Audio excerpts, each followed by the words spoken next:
Tolu Smith here. Make sure y'all subscribe to my boy Downtown Deuce ASAP. Come on, man. Destination restoration. Destination restoration.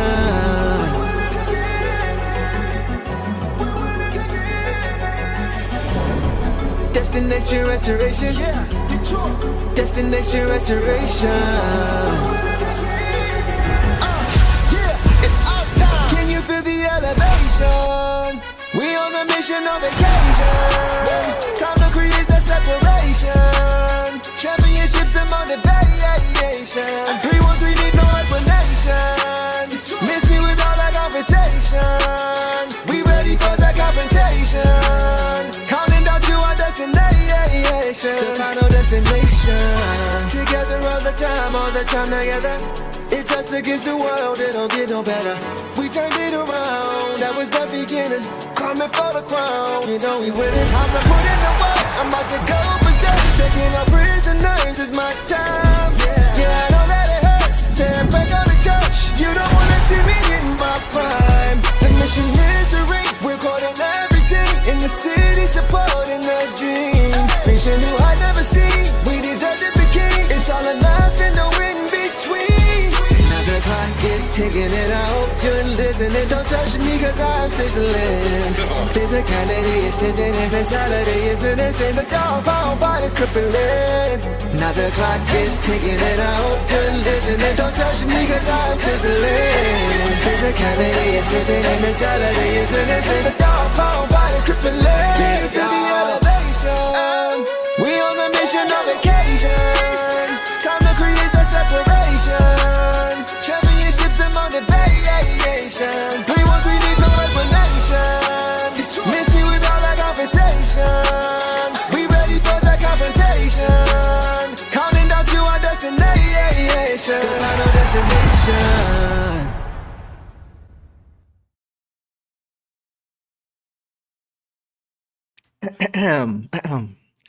Detroit basketball. What up, though, everybody? Welcome back to another episode of the Downtown Deuce Show with the boss. Hope everybody is having a great Sunday afternoon. Boss, how we feeling? I feel great. That was a really fun game. Pretty equally matched teams, even just looking at the box score, but without the box score, you could tell. So it was just super fun. I'm glad we pulled out the win. I think it's our first win in Cleveland since 2020, they said. Sheesh. I think now Donovan Mitchell's record against us in his career is 22-3. So Wow. Are you serious? Yeah. I did not realize that. I'm glad we put a dent in that, even if it was small. Yeah. We really pulled together as a team today. Yeah. Got the job done. So love that. Absolutely. Absolutely. Wasn't the prettiest game, right? Two quality teams playing against each other. You're going to have runs and things like that. But on the road, this young team showed their mettle, stepped up and got it done when they needed to. So I want to shout them out for that. Chat, we see y'all, man. We see y'all in the chat. It's got a lot of good comments already so far. So you guys on the drill. If we miss you, capital letters, repost, super chat, whatever you guys want to do, make sure you guys do it. And we will do our best to get to you. Seeing some good comments so far. Boss, before we get into this game, let's talk about the results from our recent funding that we've gotten over the last month regarding the Ron Holland Foundation. Got some great results with that. So I'll let you take it away. Not even the last month, just the last 2.5 weeks, the last 10 games, guys. As you guys know, we were doing the 50% of all super chats, and you guys really pulled through. We ended up raising $550.67 for them, which is Excellent, great. I love too that we got some fives in there for Ron's number 5. Hey, I like that. Yes, and shouting everybody out in here that contributed. If you have an asterisk next to your name, you contributed a couple times. If you are in the golden name, you contributed over $75, whether at once or total. And I'm just so appreciative. Like I had the best time reading these names, making this, because it just warmed my heart. And I'm just so excited to tell them. We haven't told them yet what we've raised, and we'll send it in. But I'm so impressed with you guys. Like that is amazing. Yeah, shout out to y'all, man. Shout out. It's funny that it's 550 and then 67. Like, yeah, I know. I Like I need to donate like 1 more cent. Just to throw it off. Because I already know it's gonna be some comments about that. But anyway, shout out to all you guys, man. Like we said, we were gonna shout you guys out. But aside from that, just you guys are showing a lot about yourself with just what you guys care about. We all over Pistons basketball, but for you guys to show some off the court love to the things that actually mean the most. To a player and a team and a family. that shows love to the city and just to people in general. Says a lot about you guys, because we always say we support those that support others. And you guys do the same thing because you guys are supporting us by supporting them as well. So we appreciate that for sure. Truly. And no matter what you donated, big or little, like it all equaled that. And so that's just huge. And again, absolutely. I'm just very impressed with you guys. So yeah. So we may be doing some more of this in the future. We kind of gauge it and see other foundations and charities out there that some of the players are doing, or Stu is doing some things, and other guys as well. So we'll keep you guys posted on that. But once again, major shout out to all you guys, man, for the support you guys have continued to show for sure. We really appreciate it. Huge. Okay. So guys, the Pistons had an early matinee matchup today against the Cleveland Cavaliers on the road, and they avenged their previous loss to the Cavs with a 114-110 win. And with doing so, they snapped their 2-game losing streak and improved to 26-9 on the regular season, which is the East best, as you guys already know. As far as the injury report, boss, we had a few injuries today. Jalen Duren missed this one with a right ankle sprain. Tobias Harris was out with the left hip strain, and Karis LeVert was sidelined again with the right knee inflammation. So the Pistons had to try to rely on their depth in this one, and did they ever? Something that they've really grown accustomed to doing since really the beginning of the season, boss, right? Oh yeah. Yeah, I know when they had two bigs, I didn't realize that Allen was going to be out this game, but especially just a Cavs, not even just their bigs, just who they have. It's a little bit scary, but knowing what we've already gone through this season with their depth, I was just excited for these guys to get their minutes because all of them, contribute and all of them work hard. And maybe in the first we saw a little bit of miscommunications and stuff with still just, changing some lineups, not really having consistency, but they really just pulled it together. These guys absolutely. And you mentioned it too, boss. Like Jarrett Allen didn't play in this game. And so I was initially, before I found that out, I was disappointed that we wouldn't get to see, Stu and JD, like we've been asking to see, all year. But with the Cavs also being down the big, both teams are kind of handicapped in the front court. Yeah. And just to illustrate how important JD is though to this team, the Pistons are 5-3 or 5-23. Sorry, 5-23 without JD since 2023-24. So I thought that was something that was of importance, but they still got it done. Yeah. And one more thing before we get into it, boss. With JD being sidelined, we know the Pistons, the starting five tonight was Cade, Duncan, Asar, Paul Reed, and Stu, right? They went with that second big. So that to me was interesting. This may be nothing, but this told me that with Jarrett Allen not even playing, that the Pistons may be committing to that two big lineup regardless. Yeah. Because they could have went with a guy like Javonte or Ron at the 4 with Jarrett Allen out, but they still went with two bigs. Yeah. So I thought that was interesting and maybe something to watch for going forward as far as them going with two bigs going forward. So we'll see. Maybe nothing, but I paid attention to that for sure. I agree. Because when I saw the starting lineups, again, I saw it didn't click for me that Allen wasn't playing. At first, I thought he wasn't starting, and then he wasn't playing. But I thought that was why they did it. But they had just as much as, warning as anyone else did about him being out. So, but it was cool to see and I know we brought Tolu Smith, but that just also shows the trust that JB has to make sure that like guys like Stu and Reed won't get into foul trouble, For sure. Yeah, good point. So guys, we are going to go ahead and dive into some initial thoughts. Real quick, JVH says, got to go big tomorrow for sure. Yep. For sure. So definitely, we will see how that plays out tomorrow. I think they will definitely do that. We are going to let Boss Guys get into our initial thoughts with what she saw in this game, and then I will piggyback off her. So Boss, what did you see initially in this game? Yeah, like I said, the first was just a little bit messy. We had like 9 turnovers in the first half, though. I think most in the first quarter. Yep, 6. But again, it was just a little bit of, I think, consistency. And we cleaned it up, but we were pretty equal with their turnovers as well. Just like us, they're pretty handsy. They can get in for steals. So a couple of the turnovers were, mistakes, and others were forced.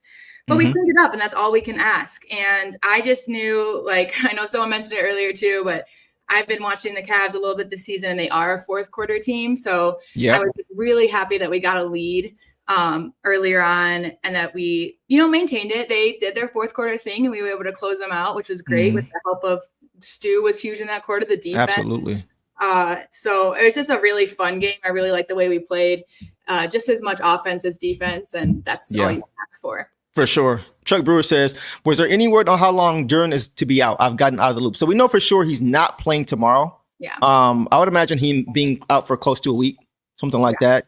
He's kind of still being reevaluated. They don't really have a word as far as to what his window is yet. So usually that means to me at least a week, and they'll kind of see and go from there. But they showed tonight that despite their record without him, since he's pretty much been, 2023-24, they haven't played well without him. But tonight they showed that they can still get it done. And that's encouraging because of our depth. We always talk about our depth. So Paul Reed did his thing for sure. Go ahead. Yeah. Hi, Tom. What up, though? Hey, it's funny. I saw him. I think he tweeted it that he had to wake up at 4 a.m. for this game because of the early start. So he did tell me he missed the first quarter, and he's glad that he did. Like, you ain't really missed much, bro. You ain't missed much for sure. But 100%. Go ahead. Yeah. Especially with the during that, I just want to say, just against the Cavs, like of all teams, this is still like their record has dropped a little bit. They're definitely not off to the hot start they were last year, but this is still a very good team. They have weapons. I mean, in Garland and Mitchell and Hunter, and Mobley was on the perimeter because we would have let him into the paint. And Merrill can get hot, and I like their young guy Jalen Tyson. Like these guys, they have young weapons too, just as much as they have their vets that can do damage, like Mitchell. 100%. Yeah, for sure. I thought the effort was there to start the game. It just wasn't coupled with execution. Right. They battled, right? You saw them on the glass battling, trying to get offensive rebounds. On one possession, they had like 3 or 4 and just couldn't put it in the hoop. So the energy was great. It was just the cold shooting and the turnovers, especially those turnovers. They couldn't throw it in the ocean in the first quarter. They were like 7 for 28, I think, overall in the first quarter. They were like 3 of 15 from 3. And the turnovers, you mentioned, I think they had 9 in the first half. They had 6 in the first quarter. And the Cavs had 0 in the first quarter. That's exactly the opposite of how you want to play. They want to turn you over and get points off turnovers and try to keep their turnovers low, right? So that was a bit concerning because that's not a recipe for the Pistons based on how they want to play if they want to try to win games. But they did turn it around. Yeah, they did. The Cavs ended up finishing with 1 more turnover than we did. And at 17, and we had 16. So again, we bounced back, and it's kind of been the trend with us. I feel like if we do get off to slow starts, at least we didn't get ourselves in a hole. I even told you, I think we were down by 9, and I was like, it could be much worse based on the turnovers that we were doing. So I think that, we've been really good at closing. That was another reason why I wasn't too concerned in the fourth. Like I was scared a little bit. They made you nervous. They got someone like Mitchell. When Merrill made that 3-2, I think a little bit too late for that, but that's what they can do. Yeah. But we've been able to close out games lately. This season, the thing that hasn't been something that we did, 2 years ago. So for sure. So we cleaned it up, and that's, again, like I said, that's all you can ask for. Even, and we'll get to the players too, but I think individual players really flipped their theme around. Made for some early mistakes. So this is interesting too. We're gonna get to the stats later, but 21 for 21 from the free throw line is great.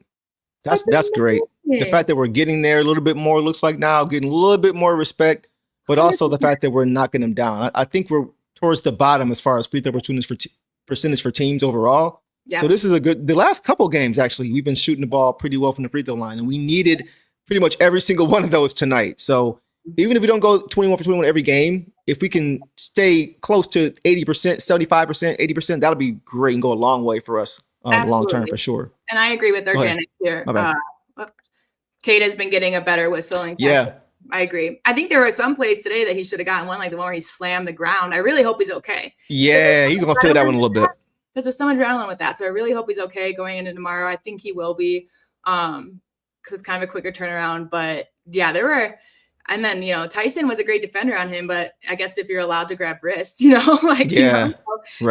That was crazy. When he did, when he did get to the line, because he did get there tonight, he definitely, like you said, cashed out. I mean, 100. We were just talking about how we can't. It's hard when teams have 96% free throws, and today we had 100. So yeah, it's interesting too. Chuck Brewer says K was the only starter to get to shoot free throws, and he's right. Wow. 11 for 11 for K, which we'll get into later. But yeah, he was the only starter to get to the free throw line. Interesting stuff there. Most of our third quarter points were free throws too. I think we only had a couple field goals. Really? Mm-hmm. Wow. We didn't have a field goal for like a 5.5 minute stretch towards the end there.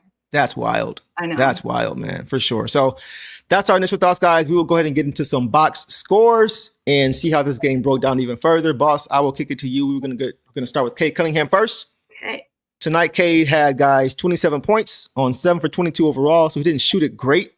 2 of 5 from 3. 11 for 11, obviously, from the free throw line, which is great. Again, I think last game he was like 17 for 18 or something crazy. Yeah. 6 rebounds, 7 assists to only 1 turnover, which is great. Fantastic. Fantastic. 2 steals, 1 block in 37 minutes, boss. What are your thoughts on Deuce tonight? I just love that, his defense was also apparent on the stat sheet with the 2 steals and the 1 block. The 7 for 22, I would take about 4 of those away because they were the ones that were right at the rim and he was just getting hounded. But again, when sometimes, refs can't see it or it's just, those guys are good at it. I'm not going to say that all of them were fouls, but a couple of them for sure. He just got the job done. He had our first 8 points and a block in the first quarter to get us rolling, just set the tone. 37 minutes it's not 40 minutes, but I would like to see him below 35. Yes. But again, that was also because of their fourth quarter comeback, which we knew Mitchell would do. Well, I knew Mitchell would do. Yeah. So I think that's why he was in there towards the end. Just great stuff from Cade. I don't have many notes on him because he just played really well. I think he had great decision making. Again, for him to only have 1 turnover in a very turnover heavy game is just beautiful. And he got his shots. He found the right people. I think he found Ivy very well. He found Jenkins very well. So really happy what Cade did today. I am too, man. You mentioned it already, but he was really the only player early that had the offense going, had any offense going. Like it was cold shooting for the entire team really in the first quarter. But you mentioned the 8 points. The Pistons only had 19 in the first quarter. Yeah. And he had 8 of them. So knocked down both of his threes. You mentioned the defense too. He nearly plucked Donovan Mitchell in the backcourt. He was just hounding him. You could just see once again, just exerting that energy and effort on both sides of the court. The biggest thing for me, boss, in this game when it came to Cade was just his instincts. His instincts. And we'll get to Thugway first. Thugway says Deuce was hitting free throws and only 1 bad turnover. He was fierce on defense, save a couple plays during the Yeah, he was great. The 2-way play was great. But for me, boss, it was just his instincts. Yeah. Because the Pistons, I think they had a double-digit lead going into halftime or close to it. And Donovan Mitchell, you saw the switch kind of get flipped on by him in that second half early. He tried to kind of take control of this game and get him back into the game. The Pistons had it was 10-point lead. It was cut to about 3 in about 2 minutes. He only had 7 points in the first half. And he only had 7 in the first half. You knew it was coming. So you knew that was coming. But the thing is, Cade knew it was coming too, because Cade responded like immediately. That's the instinct I was talking about. As the leader of this team, he upped his aggression as the guy to go mano a mano with the other guy. He saw that Donovan was trying to get him going, and he was like, "No, I'm gonna be there for my team too." And he stepped up and got more aggressive and put his imprint on the game. And he started playing much better, getting buckets even more. So Donovan Mitchell, guys, and Cade Cunningham are number 1 and 2 in the league in fourth quarter points overall. So I figured if this game got close, it could be fireworks down the stretch. Yeah. But both guys stepped up for their respective teams. So I want to give Cade credit for just being there in the moment and being present for his team as the leader to kind of respond to what Donovan was doing for his team. Right. Yeah. That was important. And I think it's just, like I said, like you just said, just when it mattered most, he stepped up. But we knew that he would. And he just got the momentum back after, Mitchell tried to take some of it. Yeah. So again, just really, we have a tough time against Mitchell. Like I said, 22-3 in his career, even when he was with the Jazz, that's what he is against us. And they have Garland who had great finds as well. They're very reliable people, but Cade showed a lot of trust in his teammates as well, I think, out there by getting them the ball or switching with them and relying on them to help make the play. So yeah, and like you think about, one thing that a lot of fans have kind of been worried about with Cade was his turnovers, right? But this season has been really, for a few games here and there, it's been a really different story. He's taking good care of the basketball. We mentioned the Pistons had a ton of turnovers early. Cade had 1 for the game. Yeah. So it wasn't Cade. Right. He wasn't the problem as far as turning the ball over, which I thought was important. So I just want to point that out too. He has been really taking care of the basketball much better this year as opposed to last year. So I want to give him credit for that. Yeah, just like it was a team effort on the positives, it was, again, a game where almost everybody recorded a turnover. The only one who didn't tonight was Ivy. He did handle the ball quite a bit, so proud of him there. But yeah, just another thing. I don't not that I want one guy to do turnovers, but let's just not get that high and spread it out. Yeah. How many do we have total? By the way, let me see. We had 16 total. It's not terrible. It's not great, but it's okay. It's decent. It was on trend to be worse. Yes, we with 5 or 6. Absolutely. So it was on trend to be worse, and we pulled it together. But again, this is also some of those turnovers later on. I think were more forced because the Cleveland Cavaliers they're fast, they're handsy, so you're gonna get turnovers with them. Yeah, for sure. Patman says seeing Ivy smiling when he hit that 3 though was good to see. Yeah, the confidence is starting to slowly come back. He's getting there. He's getting there. It may not be as quickly as people want, but as long as these guys are peaking at the right time, which is, come spring, we'll be in good shape. So we'll leave it there with K, guys, and we will move on now to Duncan Robinson, boss. So tonight, Duncan had 12 points on 5 for 11 shooting, 2 of 6 from 3, 2 boards, 3 assists, 1 turnover, 2 steals in 30 minutes, boss. What did you see from Duncan tonight? I liked what I saw from Duncan. He had, in the first, one of his best plays was he had a great cut when Stu was in trouble. Like, Stu had Mobley on him, and he made it easy for Stu to find him, which is just hard to do, and got it in. I feel like his his paint presence is a little better than his three-point shooting. I think me and you touched on it at the end. We were wondering why he was in some crucial moments, because he's not, we rely on defense in those moments. But I think it's because he did a great job he only had 1 turnover as well. So he did a great job of taking care of the ball, spacing and moving the ball, and then just finishing. I think he made very good decisions tonight. So I think that's why he was in, even though I would have preferred a defender as well. But the 2 steals, like he just all out effort again. So I really liked what I saw from Duncan tonight. Yeah, I think what you want to see from him is what you got. Yeah. Right. As far as just how he's going to play. I thought he was solid tonight. I didn't realize he almost shot 50% from the field. I didn't realize that. It felt like, I think a lot of that, though, like you said, was just from getting easy baskets, just from cutting to the hoop, just having the awareness of knowing to make yourself available when, when the ball gets picked up and the offense just gets kind of stuck. That was important too. It was Tim Hardaway-esque to me. Like Malik Beasley, obviously came in clutch, but he was more just stayed on the perimeter. And I just think that Duncan has been moving around a lot more, which is something we saw more from Tim to make the right decision to get the twos when we needed them as well. But like you said, solid. And he didn't do anything to harm us. He helped us in a lot of ways. Yeah, that's one area he really has improved, man. He wasn't known for being much of a mover for a lot of his career. He was just known to be a guy who's a spot-up shooter. So he has continued to grow his game, and we needed that tonight as far as just the off-ball movement, just to kind of create that and give guys space and things like that to get easy buckets. So I thought that was important. Thought he was solid tonight. Yeah. So we'll leave it there, guys, on Duncan, and we will move now to Asar, backbone of the defense, Tasmanian Thompson, boss. Tonight, Asar had 8 points on 4 for 9 shooting, 0 of 1 from 3-point, no free throws, 8 boards, 2 assists, 3 turnovers, 1 steal, and 1 block, boss, in 22 minutes. What did you see from Asar tonight? Well, he was hitting the boards hard. He had 5 in the first quarter. I love that. His 3 turnovers came pretty back-to-back in the paint, which is something we discussed before. I don't know what it is, but when he gets into the paint, I don't know if it's just hesitation or not knowing what to do, but he tends to turn the ball over there. But after that, he didn't turn the ball over, and he became a much better presence.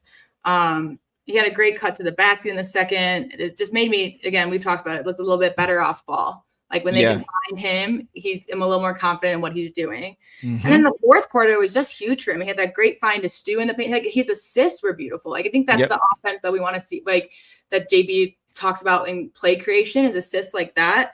But yeah, great find to Stu in the paint, great find to Javonte Green in the corner who hit massive threes. And then obviously that huge big tip in to be there, and also just know to tip it in and not grab it and pull it down, just to try to get it in there. And they did. And it fired him up as well, which is exciting for me because I want his revenge game against staying in front of Brunson tomorrow, So I think it was just huge for his confidence. So he's definitely the player that started off a little bit for me, but then made up for it quickly. Yeah, it definitely was a tale of two halves. Yes. Mixed bag for sure. It looked like it was gonna be struggle nation for him tonight early in this game. I mean, he really did struggle, like you mentioned. 3 turnovers in 3 minutes. That was tough. And it's just the dribbling into traffic that causes a lot of I've said it before, and boss, we've said it.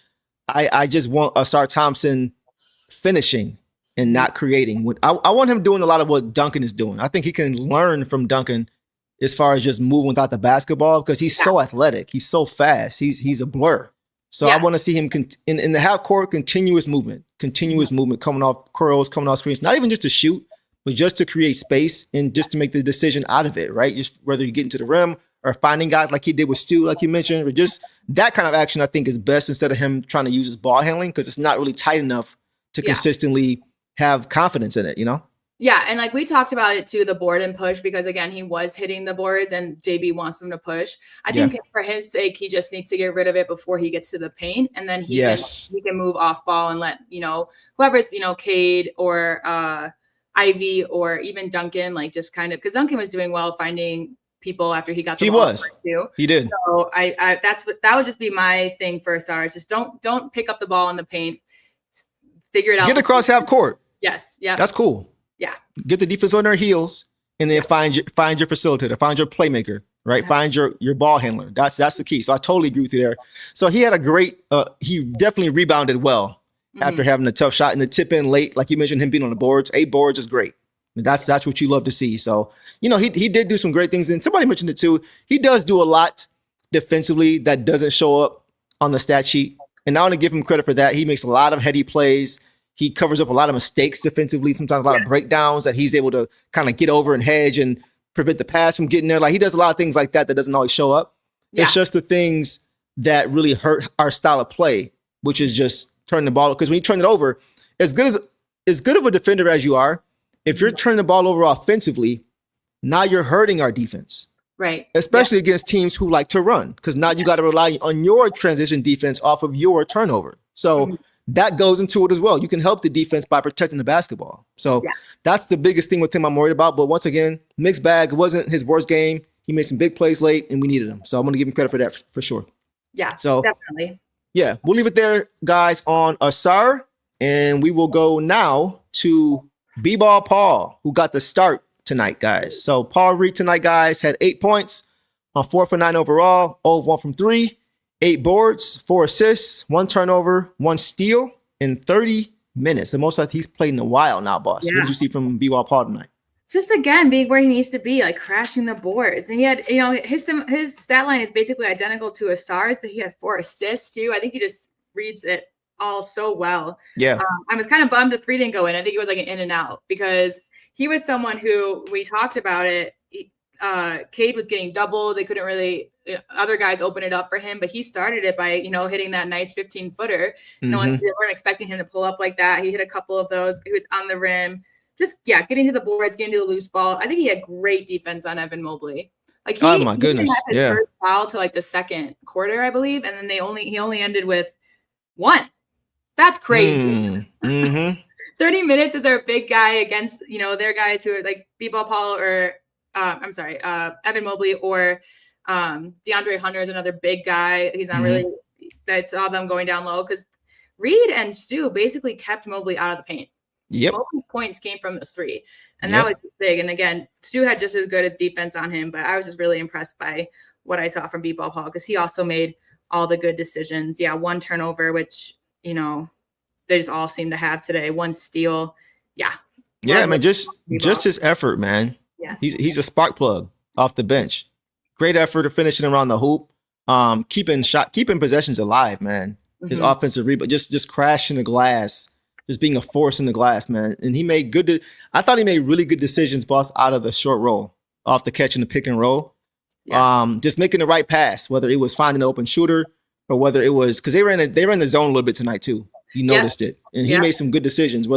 And they left the lane open when he had the ball at times. So he made a lot of good decisions as far as faking the pass and getting to the hoop and finishing himself. I don't think a lot of guys even now still understand or realize how good he is. He can do a lot of things for you offensively. It's just that he doesn't get a ton of minutes every night, so it kind of gets lost. And his layups aren't just like hop up put-ins. Like he's going around the defender, whether it's his footwork or with his hands and laying it in with left, right. Like he is very smart in that aspect. Yep. And this is once again why I want to see JD and Stu play. We talked about it. What's going on, Camille? Definitely want to see him probably get more minutes. And we'll see that, if we got those 2 and JD and Stu playing. So exactly. He needs more minutes. He deserves more minutes. He continue whenever he's called upon, whether it's, extended minutes off the bench or when somebody's hurt like JD and he's got to start. Every time it seems like he shows up and gives you what you need. So it's very good to have a guy you can rely on. Heisenberg says they left him alone at the top of the key. He was like, okay, don't mind if I do. Exactly. Yeah. I don't think they realize Heisenberg that he can shoot out there. It may not be textbook form. We talked about it, but hey, it goes in. It goes in. So he's going to make him respect it. You mentioned the zone.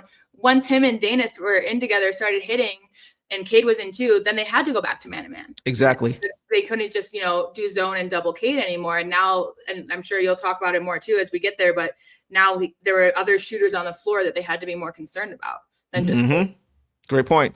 Shout out to the super chat from Camille. We appreciate you, brother. 100%, man. You always showing love. If you got any more comments, let us know. We'll get to you for sure, man. But yeah, good night from B-Ball Paul, man. It didn't show up as a ton of points, but once again, the impact was there. He was able to impact the game on both ends, even though he wasn't scoring in bunches like some guys did tonight. So we'll leave it there with him, man. Good game from him as well.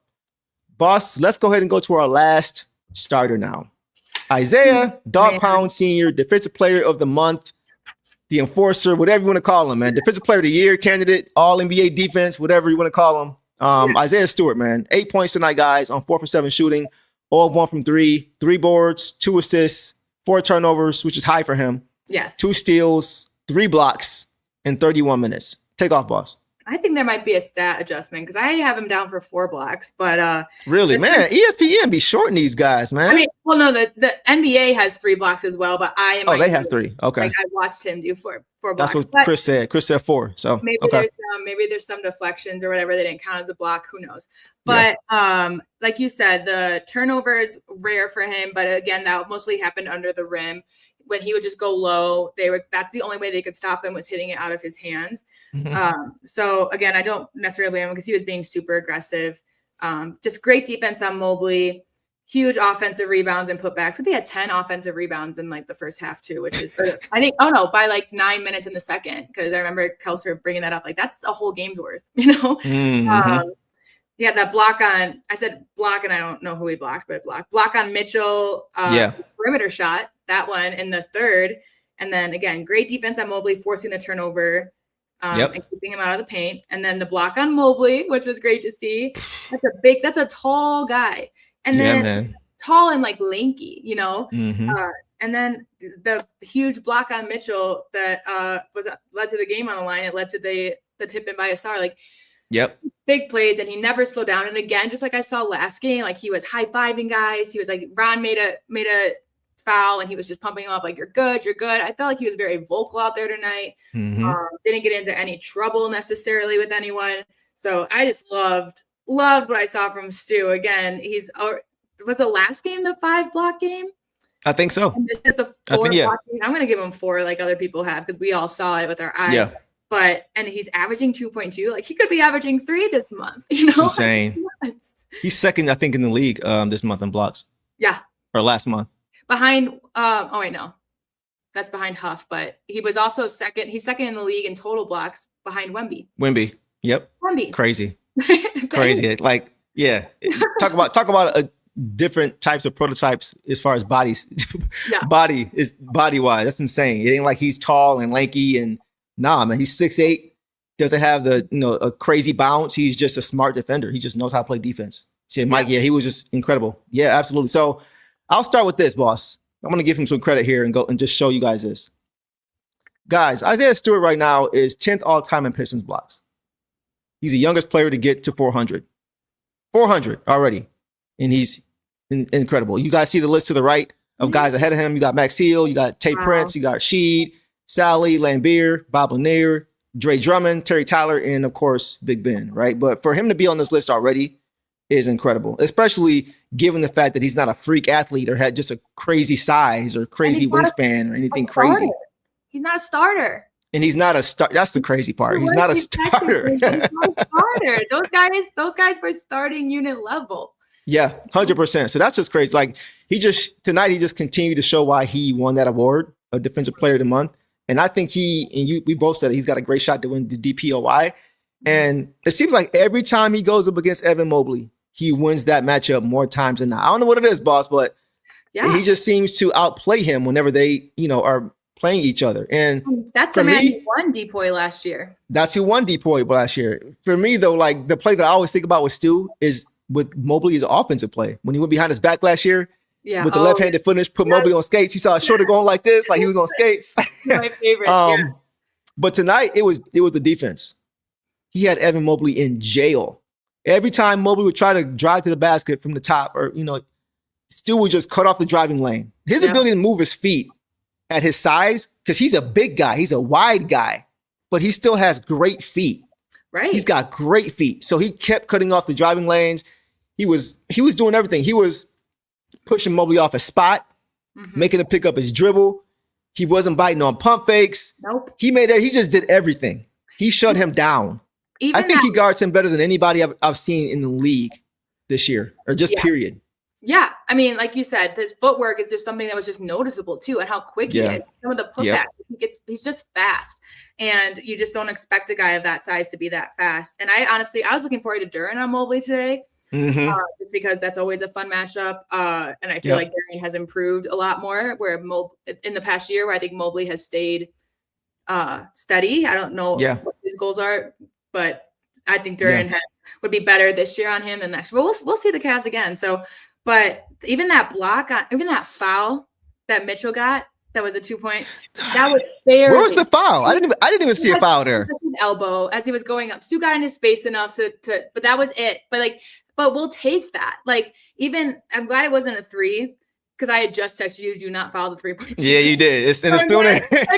But like, it was barely that. And again, for a guy that big to be able to stop himself and stop his forward momentum like that. Yep. It's just great. So that was like, that could have been a no call, but I see why they called it. But again, just super impressed by his just his athleticism and what he was bringing. Just again, no stopping. How many minutes did he play today? That's a good question. He played 31. Crazy. Nonstop energy the entire time. Like, did not stop back at all. I mean, even Johnny Kane said, I think they got 2 layups in a row at the start of the fourth, and it's because they got back. And Johnny Kane was like, Stu's not going to like that, because that's Stu's area. So he's not going to like that they got easy layups while he wasn't there or no one to stop. Yeah, back-to-back layups, right? And they gave it up to him? Yeah, that was crazy. Chris says, beef stew in my Optimus Prime voice. I love it. Yeah, he was incredible, man. You guys have talked about it. I was going to ask you guys if you saw it. I'm sure you guys did. But that defense he played on Donovan Mitchell, man, down the stretch on that play. Check it out.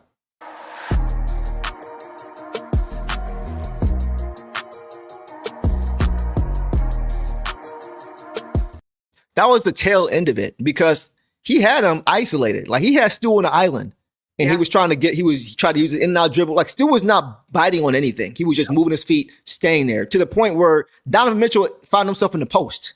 Yeah. He couldn't do anything. And that's how he ended up at the tail end of that play, trying to post and trying to make something happen. And Stu said, nope. And that's like great defense without fouling. I genuinely think, like, I mean, Mitchell is, you can miss free throws at any time, but towards the end of the game, Mitchell was tired because you forced him to move. You forced him off his spots. He had to find other spots. He had to run off ball. Like, he had to do things that I think, we stayed consistent. We never let him go. Like, we never let off of him. Heisenberg says that was a play of the game because Mitchell was cooking us up to that point. I agree. He shut his water off. 100%, man. And then I agree too, because I, in my mind, kind of clicked for me, like, okay, so they know now that they can stop him, Right. So now they're in the words of Rocky IV, you see, you heard him. He's not a machine. All right, guys, let's go to the bench and check out how some of these reserves did in this game tonight. Let's start with Jaden Ivey, boss. Okay. Tonight, Jaden had, guys, 7 points on 3 for 9 shooting overall, 1 for 6 from 3. Couldn't get that 3-ball rolling. 2 boards and 2 blocks in 19 minutes, boss. Take off on J.I. All right, I'm going to get my J.I. stuff, and then I got to go. I have my window open, and there's some kids playing outside, so I'm going to go check. Oh, shoot. All right, do your thing. Not about it, but Ivy. So this was another guy that kind of compared to, like I said about Asar, started off pretty slow. He had like 2 air balls, and then he hit his third, big smile, and I think he just made up for it in other ways. He had 2 blocks, and both of them were from behind, and that I appreciated from him. That effort was there. And we've talked about this, like, if the shots aren't falling, as long as your effort is there, it's beautiful. And the one block that he had, it led to the loose ball turnover that Ron Holland dove for, ended up in an Ivy basket. So just like that, he got to reap the rewards of that was huge. 1 for 6 from 3-point, not his best shooting night, but they kept giving it to him because they trust him. None of those were really he found himself. They were just passes, and it just couldn't go in for a couple guys tonight. Some of their shots were just a little off, but like I said, made up for it in other ways, crucial plays to help. I mean, we saw how close they got. So these defensive plays were big in the long run, big in the moment, big in the long run. So yeah, for me, especially because Ivy had 2 great games. Now he's had 2 kind of off offensive games, but the defense there totally made up for it. And I actually really like JB's lineups tonight and who he had out there in the minutes that he had. So I don't mind his stat line in the 19 minutes with the defense as well. Yeah.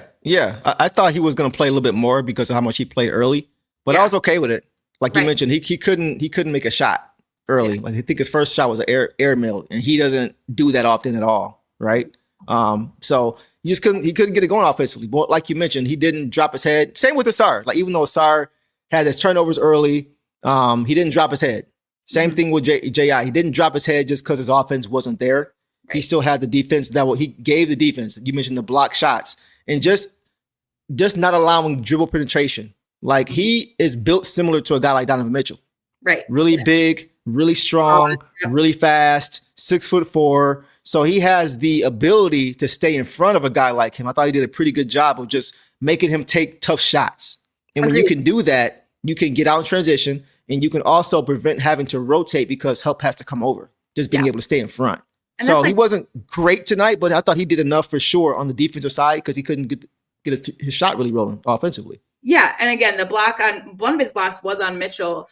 Then like we just talked about, Mitchell was exhausted because he couldn't really get away. Someone mentioned it earlier. They thought that Mitchell would go for Duncan, but the way we were switching tonight was really nice. It was. They just couldn't get away. Like you don't want Stu on you. You don't want Cade on you. You don't want Ivy on you. Like they just all made him work. And that's what we asked for. That's what you asked for. Yep. We'll be right back. If you want. Go close your window. All right, guys. Let me see what you guys thought about J.I. tonight. Let's see. You guys say defense counts. That late 3. Yeah, the late 3 was good. Like that's his spot. Like you can see he's getting more confidence as far as just taking more shots. It seemed like for a while as he was coming back that he was just afraid of stepping on toes, and he was moving the ball at times when he shouldn't even have been moving the ball. Certain times I've seen in previous games in the half court where he catch the ball, single defender on him, and he move it to Asar, right? We talked about how I wouldn't have a guy like Jaden making plays and trying to get downhill with his ball handling as opposed to a guy like Asar. But earlier he was just very passive and hesitant. But tonight, even when the shot wasn't falling in the first half, he was still shooting it.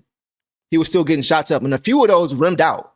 So I like that he's just becoming more aggressive, and he's not scared to kind of step on toes a little bit because we're going to need him to be aggressive if we're going to get to the place we're trying to get to. So I like that I saw that from him as well, and that we can guarantee that he's not going to shoot 1 for 6 for the rest of the year from 3 because he's shooting 39% overall on the season. So and 6 is a lot, like 6 threes. That's his most, I think, attempted this. Like he hasn't been getting up shots a lot either. So 3 from 9, because the last games, he was like 2 for 5 or 1 from 4. Like 3 from 9 isn't awful, but it does show me that he is, they're giving confidence in him to shoot the ball, and he's going to he's going to take it. You'd rather that than, like we talked about, some of the indecision. Like he just went for it. He made up his mind. He did it, and it just didn't work today. But I'd rather that than the hesitation or the giving the ball up and maybe a turnover. Exactly. Again, he had been 20 minutes as a guy that, did bring the ball up a few times that have no turnovers. He took care of the ball really well. And he was part of that lineup, boss, in the second quarter that helped them build that 10-point lead, turn that 9-point deficit into a 10-point lead. It was he, along with Cade, Danis, Javante, and Stu. That was the 5 they rolled with. Yes, that's a small lineup, but they got guys who are strong, who are physical, who are fast, and who can stay in front. And I thought that was the key. That was the key to it. And we talked about it too with like when we talked about whether Danis or Sass or Ivy and Sass or Cade, and we had Stu in there as a big guy, but he's not big like Mobley. He's not tall. And then Javante, so again, it's when we have good defenders. And I think a big part of it too was that we were keeping them out of the paint. Yep. A lot of the shots came on the perimeter or the mid-range. So all of those guys I would trust as a mid-range defender. Yeah, for sure. It's good to have options. Yes. It's good to have options, man, for sure. All right, guys, we'll leave it there, and we will move on now let's go to Ron Holland, boss. Okay. Ron Holland tonight, boss, had 8 points on 2 of 7 overall, 106 from 3, so he also couldn't get it going from three-point land. 350 from the free throw line, and 10 rebounds. That's the biggest thing for me. 10 rebounds, guys, tonight from Ron Holland is huge. 2 turnovers, 2 2 steals, and a block in 18 minutes. What'd you see from Lil Ron tonight? Yeah, he hit his first 3, and I think that's why he just kept trying. And I don't mad think at it. JB would have a problem with it. A few of them were pretty close too. Just the boards. I'm really shocked that, again, the team effort. We got a lot of 8s. No one got a double-double because everyone contributed, and I just love that. He had great defense on Mitchell, and that was right before he hit his 3. He had just checked in the second and just immediately. Yeah. And then, just the hustle, the diving for loose balls, the rebounds, and that block on Tomlin. I am so glad that they opened that because he did get ball first. Just aggressive, unafraid, energetic, just always, always plays the Ron Holland way. And today he couldn't get it going necessarily in terms of points, but he did hit his free throws, which I appreciate from him, right? Did he have free throws today? Yeah. Yep, 3-3. So just the field goals a little bit, but again, 2 steals, the block, really, really good defense staying in front of guys when they have some quick guys on their team too, but our guys are just as quick, if not quicker. So Ron just never gives up, and he's just been showing out. And I just love seeing him out there because he's just going to bring the energy. One of those free throws was off of the and one that he had. Yep. Which was really pretty and nice. Yeah, nothing but bad to say about Ron. Just great defense again, and the boards, those boards. Yeah, man, incredible. He's a smaller guy out there. Like he's not short or anything, but just like a little smaller, little lankier, not as muscular as he's not as thick as those guys. Yeah, DeAndre Hunter, and you'll see a difference. Right. He was able to get. I'm gonna see. He had the most boards between both teams. Yeah. Most of the game. So that was great to see from Electron, as Mousher coined the phrase. I like that, Electron, for sure. Yeah, he's a spark plug. He's a spark plug, man. He plays to his identity every game. Like, what you're going to get from Ron every game, whether it shows up in the box score or not. The effort's going to be there. The gritty mentality. He was diving on the floor for loose balls. Yeah, like he's just a playmaker. He was great on the offensive glass too, boss. We see the rebounds, but the offensive work he did along with guys like Paul Reed was big. He also played good defense on Darius Garland. We talked about it before. The way Ron's 6'7", 6'8", but he has the foot speed to be able to guard smaller guards like Darius Garland, like Peyton Pritchard, like Tyrese Maxey. Like, he's quick of foot to be able to stay in front laterally. And when you're as tall as he is, it makes it hard on guards who are shorter to get their shot up, to be able to make the right pass, for it to get through. So I just like his ability defensively to be able to guard not bigger guys, because he's versatile defensively, but he can also guard on the perimeter on an island, and you're comfortable. And I think that's important for him as well. And I mean, for us to, call out his perimeter defense and his rebounds means that he's everywhere. Why y'all calling me out, bro? Why I gotta be a jet pilot tonight? It's all good. Go ahead, boss. No, I'm saying, like, just for him to have the perimeter defense, but also secure the most rebounds, is that he's right. Good point. Where he needs to be. He's an energizer guy. Like, he never looks slow or anything. So yeah, just loved what I saw. I'm excited to see him tomorrow. He gets me excited for more. Yeah, man. Like, did you see that elbow by DeAndre Hunter? He was frustrated. It was a tech. Well, they gave it to. So that one just reminds me of the one that who was trying to. Oh, was it Asar? Someone's trying to swing through and just could not get out. And they get the swing call through, but because they hit it was Asar and Sam Merrill, and they called it. They called it an offensive foul, but that was the exact same thing that Hunter was doing to Ron. Right. So Ron called for the foul. Yeah, Hunter should have been called for the tech. I think they should have reviewed it to see if he was even more than that with the flagrant.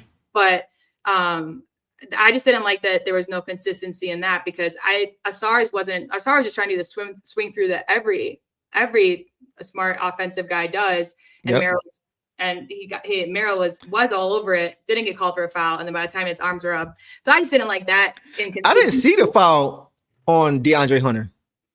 That was the thing. I didn't even see I didn't even see a foul there. I saw his reaction because it seemed like he was frustrated.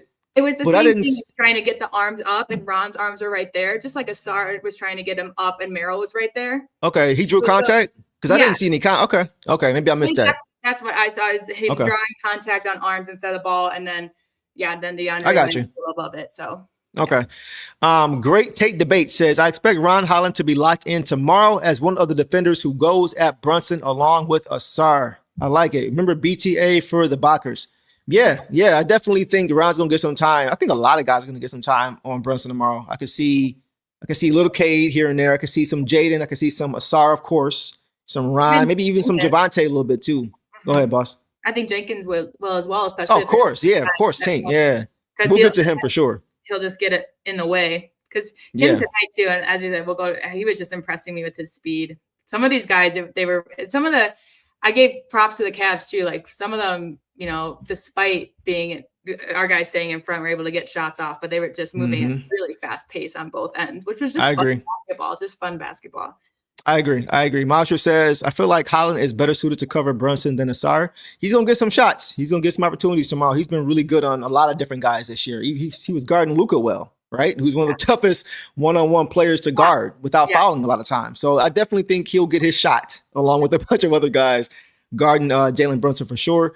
Devin Franklin, what's going on, Devin? Devin says, who needs other shooters when you have Jenkins? Yes. So since we're on the topic, boss, let's go ahead and transition now to Dennis Tank Jenkins, guys. Tonight, guys, Dennis Jenkins had a coming out party again in this opportunity. 25 points, guys, which was second behind Cade in points. 25 points, 7 for 10 overall, 6 for 7 from 3, 5 for 5 from the free throw line, 1 rebound, 5 assists to 2 turnovers is solid in 25 minutes, boss. 25 minutes.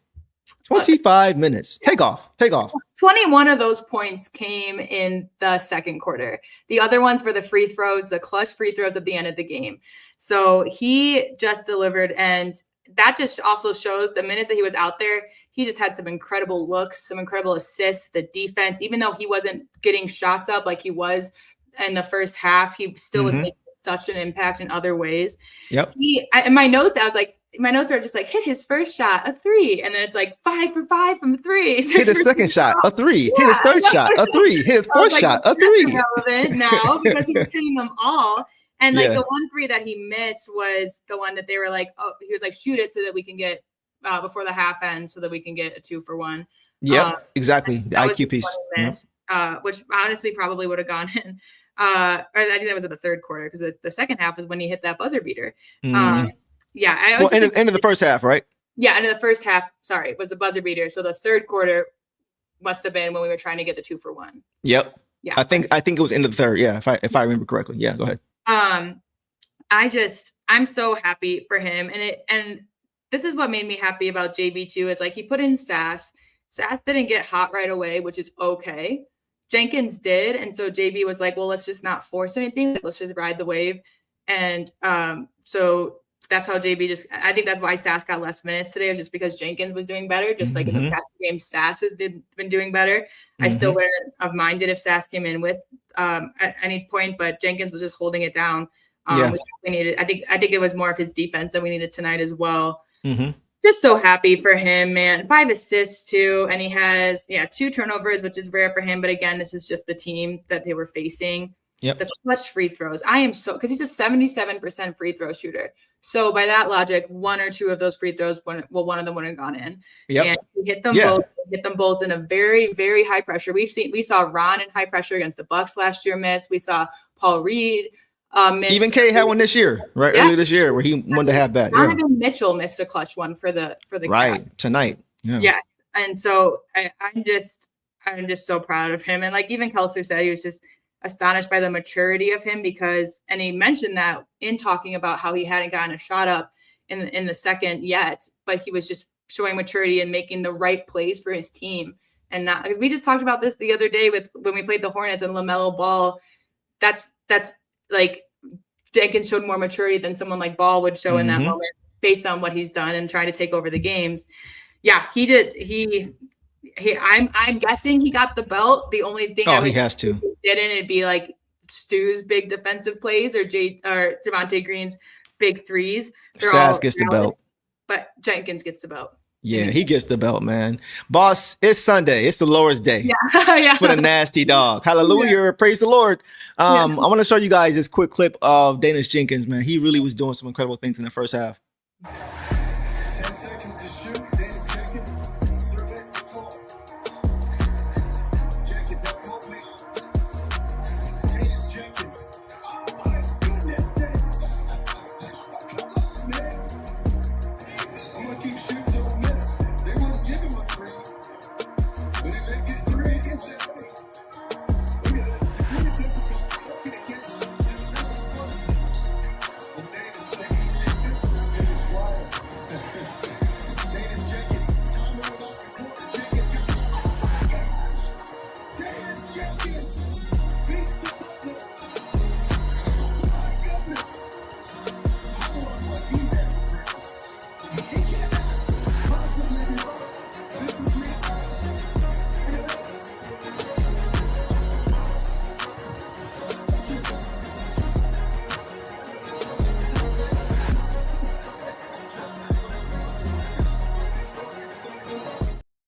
favorite part of all that was how he made that shot on Mobley and looked like, man, this dude can't guard me. Get this dude off of me. Sass gave him that look after the three, like looking like, what are you doing? The bench Like, what you doing, bro? I need Ron's and then Duncan's and then Stu. Yeah. And I'm like, But that shot was incredible, guys. The shot he made on Mobley, off the right foot. Because for my hoopers, you guys know you shoot off of you take off of the opposite leg when you shoot it. So if you're right-handed, you're gonna take off with your left leg. That was a right hand finish. Yeah. Over a guy like Evan Mobley, who's DPOY. Mm-hmm. Like that's tough. That's insane, man. Like that's stuff you don't see every day. That was an incredible shot. But guys, he couldn't be stopped tonight, man. He gets the belt for sure. It's no question. We had some great performances individually, but his impact on this game, along with the box score, boss, was to me far and away the best. He's the reason we got back into this game. Oh yeah. Period.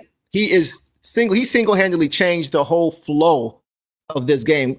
When you think about it, the Pistons, what were the two problems in the first half? They couldn't shoot. Mm-hmm. And they kept turning over. Yeah. Dennis Jenkins came in and knocked down threes and took care of the basketball and got them organized. Mm-hmm. So, and I think in the first half, he helped Asar more than anybody because Asar was struggling. But when Dennis came in, guys, he helped him get the ball to finish. Mm-hmm. He wasn't giving him the ball in the half court and letting him. He said, "No, I'm going to create space. I'm going to create breakdowns, and I'll find you. Don't worry about it. I'm going to put you in position to do what you do best." Yep. That's what a point guard does.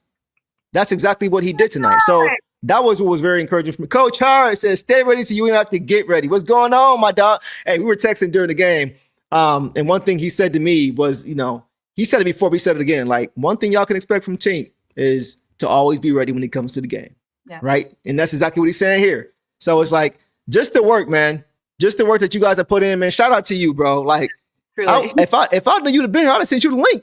You can come on and rap with us. So let us know if you want to. If not, don't worry about it. But shout out to you, man, because Tink was amazing. He was absolutely incredible in this game. And you mentioned, boss, the shots or the scoring in the first half wasn't the same as the second half. That's because the game plan changed. Yeah. The Cavs said, we're not going to allow him to have another 20-point half. Yeah. So they started to take him away. But what did he do? He said, okay, I'll play chess too. He started finding guys. He was still aggressive. Yeah. It wasn't like he had a bad second half. He still shot, what did he shoot overall? Like 7 for 8 or 7 for 10 from the field? Yeah. So it wasn't like he was just shooting bad. No. He was just adjusting to what the defense was doing and then making the right play. That's why he kept finding Javonte Green in the corner wide open. And he knew the game plan and he was ahead of it. Go ahead. The Cavs being a fourth quarter team that had these comebacks, he was a major part of why we were able to have a lead going into exactly. Or not, just hitting, just confident. And then again, it just goes to show the trust that the guys then have in you to make the shot, to make the right play. Like you said, the things adjusted because I think the Cavs, obviously, like you said, they picked up on it and they didn't, want him to shoot in the second half. But we just talked about how hard it was for Cade to get shots because there were no weapons for him, and suddenly exactly. And so, yeah, he really just showed up and showed out. And I know I've been waiting for it because he has been playing like 3-4 minutes. Yeah, man. Really had the opportunities to get hot, and he immediately came in and Coach said he was ready to go. Ready to go. Stayed that way. I mean, it even just blows my mind because this is like the third game he's had this season where he's just been 100% reliable with shooting.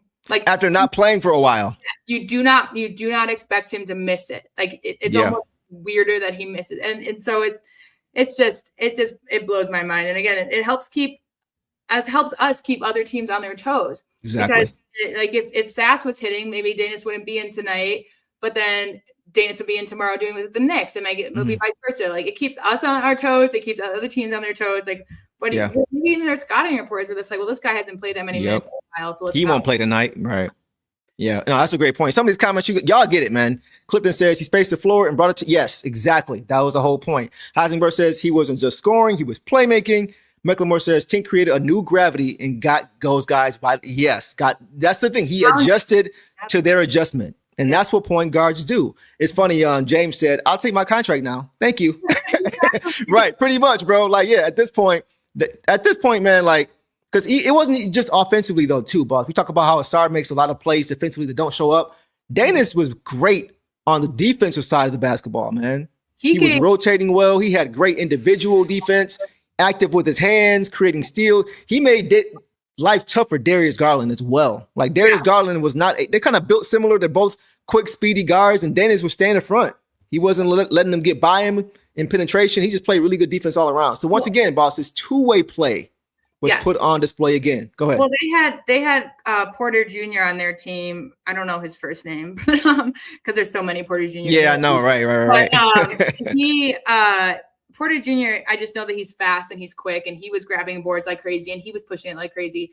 And it was a perfect task for Jenkins to guard him, because Jenkins is just as quick and is just as nifty and stuff. So that's why he got 6 boards, but only 2 points. And because Jenkins was there to stop it. You didn't see anyone get by him. And I was just super impressed with, again, 2 turnovers, but the amount of times that he did dribble into the paint or dribble out. And we talked, like, the ball handling was just so good. And again, that's what helped clean up the turnovers, because he could keep it for the whole possession and give it up at the last end, and no one would touch it, or he'd give it up right away, or the offense through him. Yeah, he was just everywhere, and it was a really nice game. And I'm just happy for him, because you obviously know how much it means to him, and he just wants to be out there and ball. So to have that again after a streak of really good games in the beginning of the season, and we're figuring it out again, he earns his minutes. I mean, and 25 points in 25 minutes, that's a point a minute game too. Nice. Incredible. I like this here too. He also relieved Cade from having the ball handling burden down the stretch. We talked about this, boss. Somebody asked last show if they thought Cade could get to like 40% from 3-point range. And I said, if he keeps working on it, yes, but even more so if he gets quality shots. Yeah. If they're all off of his own creation, top of the key, trying to break his guy down, probably not. But if he has another ball handler on the court with him who can help him get shots and can take 10 eyes defensively off of him every play down the court, and he's this catch and shoot guy, yeah, he can do that. His first shot he ever made in the NBA in Summer League was an off-ball 3 from the corner. Yeah. From you guys who remember, right? So I think DJ can help with that. And just the attention that he draws can really help. I don't think, guys, Dennis Jenkins should have any more DMPs the rest of the year. No more DMPs the rest of the year, because he's clearly the best option at point guard when Cade sits down. Far and away. Cade tonight too. And along with him. Right. Yep. So he's a dual threat. He can play either guard spot. And I said it before that he reminds me, I could see him being the Dennis Schroeder this year for this team. The same way that what Schroeder did last year. You see Jenkins doing a lot of those same things now. Yeah. In big moments. Right. So, and I think he's a little bit more steady with the basketball in his hand. I trust the ball in his hands a little bit more. So I think he's the guy that can replace Dennis Schroeder in that role. We saw how quickly we got Schroeder when Jaden went down. We saw how quickly Trajan Langdon realized we had to get Cade more ball creation and more help on the court. We got him like that. If it wasn't for Jaden going down, we probably wouldn't even have Schroeder last year. So if he was that important, and you got a guy now in Dennis who can do a lot of those same things, maybe even some of those things a little bit better, why is he getting DMPs? Yeah. So in my opinion, he don't need no more DMPs for the rest of the year because of what he can do for you as a point guard and as an off guard for you. That's just my take, but I think that should be the case for sure. Yeah, and I mean, he definitely picked up his minutes because we have some injuries as well tonight. But he just brings what we expect. Like he consistently brings what we also see from Tobias and LeVert, which is defense or offensive production, and he does both for us when he's called upon. And so that I just really, and I think that we talked about like half court production the other day. And I said, I think that's what we missed from Tobias a little bit. Cause like even JB calls him the safety net. Like he's just really good at half court offense, but Danis can run a play at half court too. He doesn't, he gets out in transition very well, but he can run a play. And one of his turnovers was just because he whips the ball so fast. I just think it went right through the ball's hands. But it's really fast but that's one of my favorite things about him is the way he passes just with authority and with like, there's no way you're going to get in my passing lane because I'm going to come off. 100%, man. Yeah, he just makes the game easier. Yeah. Like he understands his personnel. That's the thing too. That's as a point guard, you need to understand who you're on the court with. You need to understand their strengths or weaknesses. You got to watch a lot of film to be able to understand these guys. It's not just standard as a point guard with whoever you're playing. Okay, I'm going to do this. No, you got to know your personnel. What are the strengths and weaknesses? And he seems to understand that because of how he's playing with certain guys on the court. We mentioned Asar. He's finding him on cuts and things like that. He's getting Cade off. So like, that's important, man. And guys, who did the Pistons go to down the stretch? You mentioned it, boss. Who do they go to down the stretch to ice his game? The fact that they had Cade inbounding the ball to Dennis Jenkins multiple times shows you the trust they have in this guy down the stretch. Multiple times, both times when they fouled, they were looking for DJ. Both of those times, he goes to the line and calmly knocks him down 4 for 4 to ice again. And that's what you mentioned. 77% on the year. 3 out of 4 of those would have got him to 75%, which would have been about his average. Yeah. But in clutch situations, you trust him. He went to the line and knocked him down with ease. Some guys just have it. Some guys don't. That killer mentality, some guys have it and some guys don't. He has it. Like, he's unfazed by whatever is going on in the game. He doesn't shrink under pressure. He steps up to the challenge because he relishes those. He's always been this way.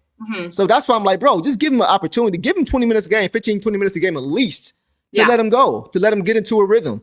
Yep. So tonight he showed why he was a nasty dog that he is, bro. He played an incredible game tonight for sure. He came in for, because I want to say it was Sass that came in first, and I think he came in for Sass. Yep. And honestly, I feel like Coach kind of, I won't say went off script, but it felt like after Sass's first game when he played really, really well, Coach is just kind of going to ride him and just kind of see what he could get from him. But I think early Coach saw that we needed a table setter in this game. We know Sass is a bucket getter. He's a bucket getter.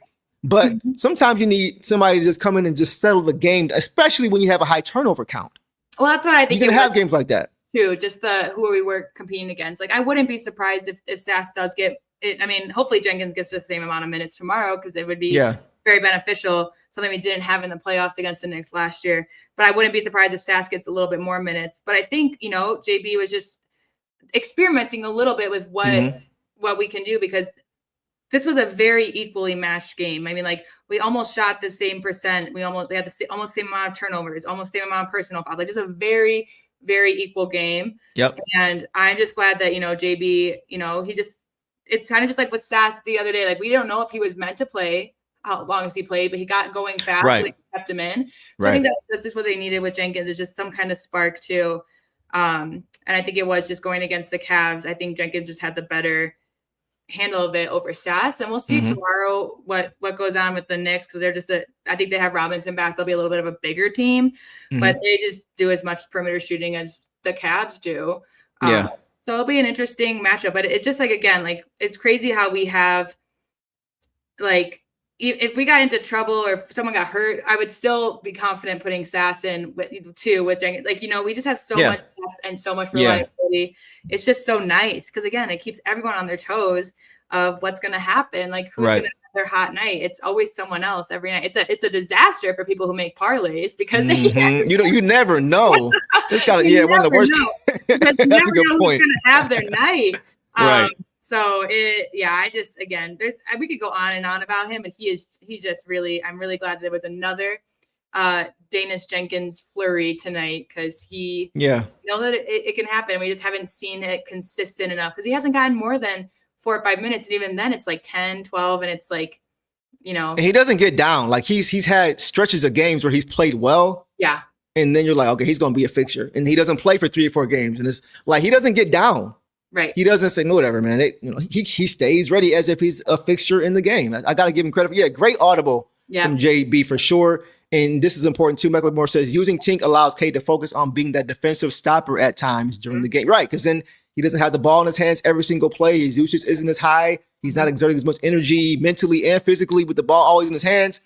It does so much to have another guy in the court who can facilitate and create for Cade. And so we've seen Sass do it, and now we've seen Dennis do it as well. Go ahead, boss. And we just saw Asar give away a turnover on an inbound to Cade. And so having a guy like Jenkins also lets us have a very, very reliable guy in Cade who will make the right pass and right decision to inbound it. And so, because some people, might be confused why their best player is inbounding the ball when they're going to look for a foul. And that's like free throw shooter right there, but he's inbounding just because the Cavs, they just made the right contact with Jenkins too, because they were there. They were ready to steal. So just, again, to have someone that reliable. He's reliable, man. It's like, it comes down to every position. I've seen Ron make terrible inbound passes. We just saw Sar do it that changed some momentum. And so now we didn't have to worry about who it was, because it was Cade Cunningham. Yeah. Yeah. I love it, man. I love what we saw from him tonight. And just the domino effect of having that other playmaker on the court. Like I said, we saw with Sass in a different way with Cade out there, getting him off ball and things like that. But just having that secondary point guard who can also play off guard and strap up defensively the way that Danis did tonight, man, was And it's gonna be nice because great. we don't know what it's going to be. We never know what it's going to be like ref wise. We never know what it's going to be like, you know, in terms of, again, just the depth just speaks to it all. Because moving forward, he has enough weapons that play similarly but different enough you can utilize them and when you need them in different teams, different matchups. Tonight, the last two games, Sass worked. This game, Jenkins worked. Tomorrow, I'm expecting Jenkins, but Sass might come in first again. Who knows? But again, it just because we have found ourselves in foul trouble a lot last season with the Knicks in the playoffs too. Mm-hmm. And they're just good they have a lot of guys, a lot of good vets on there that are good at drawing those and crafty with it. So at least we know, again, it's just so nice to be like, oh, well, like when Cade got into foul trouble and Jenkins came in and we were just be like, well, now it's just Jenkins time. It's fine. Right. Exactly. We lost our best player, but it's fine because this two-way who's just shown a crazy amount of talent. Yeah. And we talked about it. Just Cade, I don't like Cade playing more than 35 minutes a game. Yeah. I have no problem, whether it's Sass in his night or Danis, whoever, or however you want to split that up, maybe take some from Karras, whatever you want to do. Mm-hmm. As long as you can keep Cade at that mark at 35 a game, certain games, you know, the game slows down, playoffs, play more minutes. Okay, fine. But to get there, I don't want him playing that many minutes before we even get to the playoffs or approach the playoffs. So for me, it's like having guys like Tank, having guys like Sass that can allow Cade to not only play off ball and make the game easier, but also sit for extended periods of time. Right. It's so important. That's like even at the end there, you know, even if he has to come in for a couple of minutes to inbound the ball, I'd rather that than him be the one. Because without Danis there, like he would be the one that we rely on to get those free throws. Like he's our fourth quarter guy. Right. But he didn't have to be. We was put in charge of to give us a bigger strength in a different area of like space, inbounding and defense. Yeah. There's not a lot of guys on this team who I would want shooting late game free throws ahead of him. To be honest. It's kind of crazy because again, tonight we got 100%, but like that's the whole thing of like if it wasn't Jenkins and Cade wasn't inbounding, that's either him or who's it going to be? Asar who's up and down. That's a great question. Up and down. Who are you comfortable with? Where you're just like, all right, they got it. Yeah, exactly. It's basically Cade and Jenkins right now. You know, it's basically those two. And I would say Sass. I would. Yeah. Maybe Duncan. Tobias maybe here and there. Yeah. At times. But when you're just totally confident, like based on who was in today, it's those two guys, and they had to get it into. They relied on Jenkins to get it in, and I'm so proud of him for making 4 clutch free throws because I was feeling the pressure. I was watching like this. I was like, yeah, he got these. Yeah, I know. I was like, game's over.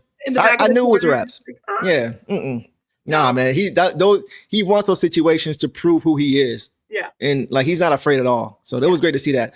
Let's get our boy Damo Davi in here. What's going on, bro? We appreciate you. Hope you saw the your shout out early in the show. We broke down the we'll put all the foundations. We'll throw it up stay tuned for sure. Damo, appreciate you, bro. He says, good dub. Didn't like letting Cleveland back in the game. Please BTA the Knicks tomorrow. They be running their mouth like their organization has a history of winning championships. Brunson flops incoming. Bro, they haven't won since like 1973. Like pipe down, fans. Pipe down, y'all. Y'all ain't won like 50 years. Stop it. But yeah, this was a good win. I'm like the runs I kind of like bake into games because there's gonna be runs, you know, back we had a run in the second quarter. They had their run late in the game. They're a good team. So it's like I'm not surprised that they made a run. You know, I would have liked to not have seen it the way it happened, but it was a little bit like, but you know, Donovan Mitchell, man, he's tops in the league in scoring in the fourth quarter with Cade right behind him. So I had a feeling that was going to come. As far as in this game, I think we're going to win that game tomorrow. I do. I think the Pistons, even though it's a back-to-back, we got to travel back home. I think they'll kind of summon the energy. Right. They'll kind of summon the energy they need to go ahead and get that game. They're going to be definitely up for it for sure. So I appreciate you, Dom. Any thoughts on that, boss? Yeah, I just agree, and I hope that it's and I think I do think it'll be a close game like it was today with the Cavs with the Knicks. They're just we're the top teams in the East, guys. Like, so it's going to be close, but I don't think a blowout would be nice, but it's unlikely just with their talent and with our talent. I mean, we saw even the playoffs last year, like 6-point difference through all the games. We just play each other closely, but I do think while I think a loss tonight would have motivated them to go hard tomorrow to not make a huge, I think a win tonight, especially just some of our guys like Jaden getting confidence a little later, AT with the tip in and screaming at everyone's face, like some of the Stewart, like some of the confidence in these guys and Jenkins, like is going to carry over to tomorrow for sure. And you know that they want this, like, and we had a guy commenting like, you know, the Knicks don't see us as competition or we're not rivals. Okay, that's fine because, you know, it's kind of a new thing, but we did, you know, this is a matchup. This is last year's playoff matchup. So it's going to be exciting no matter what. And the Knicks they just lost to the Sixers. They're going to be coming in hungry for a win. I think they lost 3 straight, right? Was it 3? I think it was 2. 2 straight. That's cool. But so they're going to be hungry though as well. It'll be interesting. I think Mitchell Robinson is back. I don't think they have any injuries right now. It's good to be healthy. I'm going to miss JD a little bit, but we saw Paul Reed hold it down again, also with one personal foul. Stu gets his matchup with Cat, which is something he didn't get in the playoffs last year. We're going to see some new things. So I'm excited. Let's get to some of these comments. Heisenberg says, Dominic replying to Damodavi says, I can already feel myself getting mad, having visions of Brunson's flop. That's getting silly whistles tomorrow. Yeah, unfortunately, that's probably going to happen, man, regardless of who's guarding him. But it's kind of nice because, you know, we got rid of THJ, we got rid of Schroeder, but they haven't seen Javante. Right. They haven't seen, you know, Ron Holland has stepped up. So, like, if Asar was the one that Brunson would get. So, if Asar gets into foul trouble again, no worries, we got Ron. No worries, we got Javante. No worries, we got Danius Jenkins. Like, no worries, we got Jaden Ivey who will stay in front of you at least and make it hard. Exactly. Like, some things that because we didn't have a lot of the guys we didn't have with us last year. Exactly. Ivy, Stu, Javante, Ron's got a bigger role. Paul Reed will be Paul's bigger, stronger. Yeah. So it'll different team. It'll be a little bit different. Well, they basically got, I think Jordan Clarkson's their only difference. I think he's the only guy they really got, right, in the offseason? Yeah, and they're kind of running. Yeah, and Mike Brown, he's not doing anything drastic like Thibodeau, you know, runs his guys to the ground, but they're running pretty consistent. Oh, they got Tyler Kolek. He's a little dangerous on the perimeter. He can shoot. Dude. Give me Sass and DJ. Yeah, exactly. True, exactly. You know what I'm saying? I ain't worried. It'll be fun for sure. Clifton says, "Can we acknowledge how good Mitchell? Yeah, he's elite, bro. Donovan Mitchell is elite." I do want to also say, with our wins and their 3-loss win streak, that because I was a little bit nervous that tomorrow might determine who's in first. If we lose tomorrow, we're still first place in the East. Oh, no question.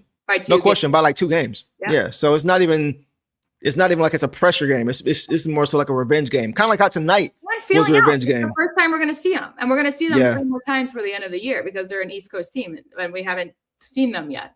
So we're going to see them 4 times this second half of the season. So we took them 3-1 last year without all the hype too. Rashad says Knicks fans are Apollo Creed after Rocky going into Rocky 2. Took him for granted, had to run his mouth as false bravado. Knicks fans in a nutshell. Yeah, you know what happened in Rocky 2, bro. You know what happened in Rocky 2. We got that revenge. So I like that comparison. I'm a huge Rocky fan. So any Rocky reference, I made a reference earlier. Y'all throw them at me. I'm going to throw them on the screen for sure. For sure. But yeah, it'll be nice to extend our, if we win tomorrow, we go up, what, 4 games? Yeah, because I think we're at 3 now with the win today. Yeah. 4 games. Yeah. When we've been steadily like 2 games above them the whole year after we went in first place. So it's not like we're losing ground. Like they're losing ground on us actually, because they keep losing. So even if we do lose tomorrow, we still got a 2-game lead. So yeah, and there ain't gonna be no rematch. They're a good team, guys. They only have 3 less losses or 3 more losses than we do. It's gonna be a challenge. That's why it was just nice to win today, and I think it will just carry over. I wish we were extremely healthy for even more optionality, but it's again, we just keep seeing with our young guys that they come in and they take advantage of their minutes, and it also just throws everybody else off. We have a lot of, like you said earlier, spark plugs, a lot of them on this team. 100%. It's hard to scout that a lot when you got that many guys who can come in and do anything on any given night. So yeah. All right, boss. Let's move on to Javante Savage. Woo! Green. Can you woo? Tonight, guys, Javante Green finished with 11 points on 3 for 9 shooting overall. 3-6 from 3, had that 3-ball rolling. 2-2 from the free throw line, 4 rebounds, 1 assist, 1 turnover, and 1 steal in 24 minutes, boss. Yeah. The defense was really the theme again today. He hit those big threes when we needed them. So a huge momentum push. He had the big 3 and then drew the offensive foul by getting in the passing lanes because he was Yep. already in that passing lane. He was. Yep. What happened is they had to what's the word? They basically readjust because we threw him off because Javonte was in the passing lane. He couldn't throw it. So he's like, okay, come set a screen for me. But the screener got there too soon, and Javonte got, turned the ball back over right after he hit a three. So just massive plays just from his presence. Great defense, obviously, clutch free throws, the big threes, and then the steal in the fourth, just being extra handsy. Just all the things, again, like, you see him play 24 minutes, you might look at the stat line and be like, oh, that's it. But like it's obviously just because he is just such a good defender out there. He also only had one personal foul, and I remember that foul was a little early on. It was also a little bit like, I think that's either a ticky-tacky one or the one where he stopped someone for going up for a dunk. Like, it was a good foul. Yeah, I remember that one. Yeah, smart foul. I think that was him. So, I love Javonte Green, man. I'm with Heisenberg. I love this dude, man. A consistent player. That's what Kelser said last game.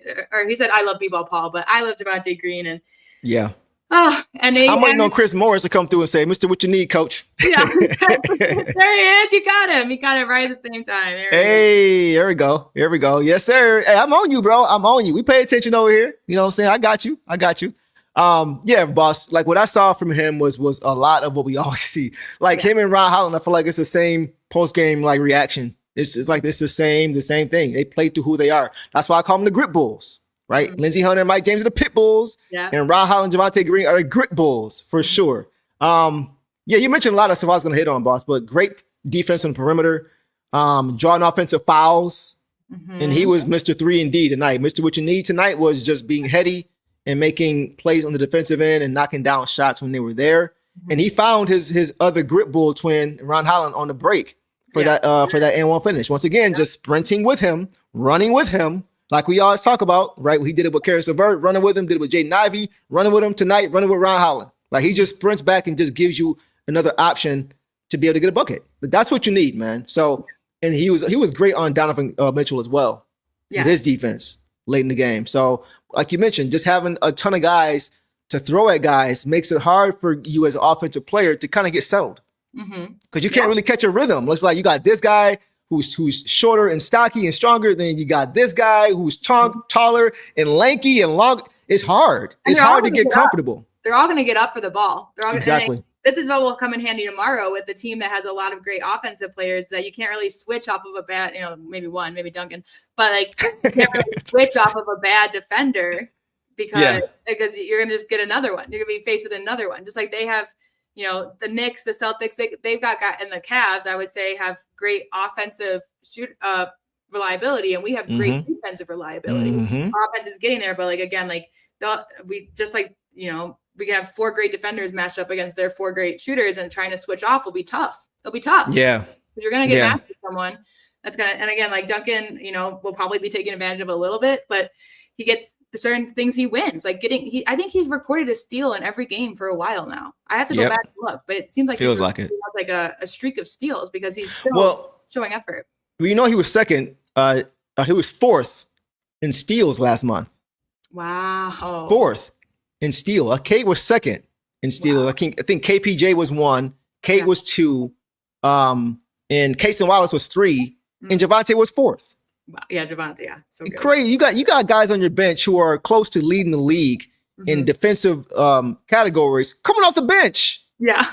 Stu off the bench was second in blocks, and you got Javonte Green last month was fourth in steals off the bench and steals. It's ridiculous. Ron was up there too a couple weeks ago. He was tied for like fourth in most steals of the season. Yeah, you're right. Right.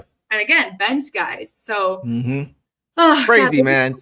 Michael Moore says perimeter defense rarely right. These guys, like they, for the most part, we've seen these guys, whether win or lose, they play hard.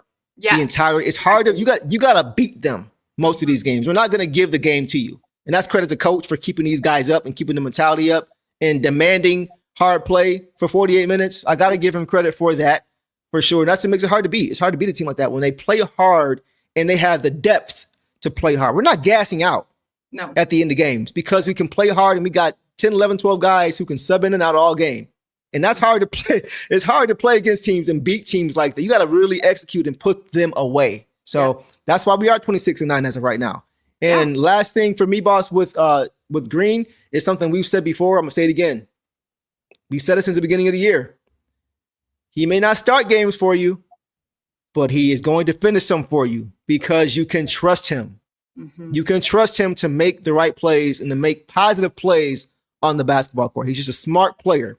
He's not the best at anything, but he's good at a lot. Yeah. So and he seems to have the gene that Jenkins has, as a couple of these guys have, where like his shooting turns on in clutch moments. He's always a good defender, but like he made those clutch threes after missing a couple early. They trusted him in the corner. Like he made one, he missed one. They trusted him again to make it. Like something about it just helps him thrive. And I think it is just the space. And again, because we've talked about it, like I think Duncan was just in there for his reliability today because he did make some good cuts. I agree. But that's someone that, and I think Javonte was out there with them anyways, but that's someone that when we want 3-point shooting and defense, I would choose him or Jenkins because they do both consistent. Like, again, he didn't have as many points as Duncan tonight, but he had more threes. Right. And that's just not what you think of. Like if you say Javonte Green, like you might not think of him as who you're going to go to in the corner when you need to rebuild a lead. But that's what it was for us tonight. I swear, some of these guys just shared the same like clutch moment. That's the key. That's the key, though. The clutch play. Clifton just hit it too. Says he's shooting 33.7% from three, but feels like it should be higher. You know why? Because he'll miss his first two, and then late in the game, in the fourth quarter, he'll make that one to go 1 for 3 to put him at 33% because he makes him in big moments. Because, like you said, probably because feels higher because his threes are so timely. Exactly. Way to say it. That's the key. And he takes good shots. He doesn't take bad shots. We're like, bro, why you take that shot? We didn't. You don't say to him, like, you're not saying to your TV, we didn't need that shot. Why? Like, you don't. Not with him. He's always taking good quality shots. He's a good team player, man. Great team player. So I'm with you there, Chris, for sure. And he had a big steal. Like, it's hard to game plan for all these guys, man. It's tough. Yeah. And it's again, tough. Go ahead. When they start off slow, it's just the way we finish games. And that's just kind of how I was just really proud of them for getting it done against the Cavs again, who do get really hot too. They all kind of have the same clutch gene, which is what I've seen from the Knicks as well lately. I think it'll be another fourth quarter game tomorrow. So I just want us to get ahead just like we did tonight and just hold it down. Yeah. But yeah, because also we don't look for Javonte to get going on offense necessarily, really ever, but especially not. He don't look for himself to get going on. Right. So when he shoots these threes, that's kind of the last option. He's wide open, whatever he'll make. So, but then you do look for him later on because he's kind of on. He just goes, just like we've talked about the momentum. Like if he makes a good defensive play, he just kind of shows it off on offense. Like the ball rules, and you just see it. Yeah, and him and Ron and Danis and B-ball Paul even. B-ball Paul will make a nice play on one end and he'll be under the rim at the next end. Yeah. And I feel like we have a lot of guys on our bench who can, because you guys make a good point too. Like in the playoffs, the game does slow down at times. You're not able to always be able to run and get out. We got a lot of guys on our bench who can make plays in the half court on both sides at the end of games. When it does slow down. Like I trust Javonte Green on the court at the end of a game in the half court. That's why he's playing. That's why I said what I said to begin with. You trust him. You trust Danis Jenkins in the fourth quarter of late game situations in the half court because you have guys who have a high IQ who know how to play team ball and who can execute. And that's what they do. Again, with the playoffs things, and we've mentioned it before with the injuries, like where it's almost a blessing and a curse because now all these guys are getting minutes and getting continuity with each other. We said at the beginning, that's what kind of seemed like it was lacking in the first and they got in it. Like all these guys are going to basically be able to say that they all played good minutes with each other, no matter who it is throughout the season. And that's just, again, just huge for playoffs. Like last year we were down. We didn't have Ivy and we were down Stu, just down some guys. And we had to rely on bench, but like our benches, Paul Reed was getting minutes last year, but not like this, he's gotten more. He kind of went on we didn't see him for a little bit, but I think that was just trying to get Duren and Stu lineup figured out. Like you said, I think we're going to have a 2 big lineup going forward because that was what there was tonight, despite not going against Allen with that. Because you can't even, and then, can't even say like, well, they didn't have Allen. Well, we didn't have Duren. Like, right.